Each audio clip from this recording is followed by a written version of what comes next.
இப்போ இளைஞர்கள் சந்திக்கிற இன்னொரு பெரிய பிரச்சனை என்னன்னா, பெற்றோர் மற்றும் சமூகத்தோட எதிர்பார்ப்பு. உனக்கு நல்ல மார்க் வந்தாதான் பெரிய கம்பெனில வேலை கிடைக்கும்னு நம்ம அவங்களுக்கு அழுத்தத்தை கொடுக்கறோம். ஆமா, அவங்க என்ன ஆசைப்படுறாங்கன்னு நம்ம கேட்கறதே இல்ல. நீ இதுதான் படிக்கணும், இந்த வேலைக்கு தான் போகணும்னு நம்ம திணிக்க கூடாது. அவங்க ஆசையையும் திறமையையும் மதிச்சு பேசுறது தான் ரொம்ப முக்கியம். இலக்குன்னு வந்தா பணமும் முக்கியம். எபிசோட் 7ல நாம பண மேலாண்மை பத்தி பேசணும் இல்லையா?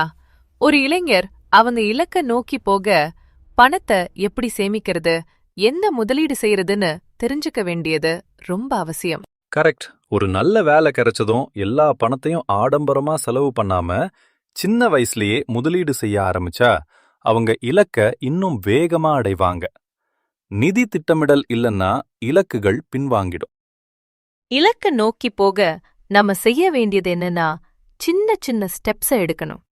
ஒரு பெரிய மலையில ஏறுற மாதிரி எடுத்த உடனே உச்சியை அடைய முடியாது. தினமும் கொஞ்சம் கொஞ்சமா முயற்சி செய்யணும். அதுதான் கன்சிஸ்டன்சி. ஒரு இலக்கை அடைய முக்கியமான ஒரு விஷயம் நேர மேலாண்மை, டைம் மேனேஜ்மெண்ட்.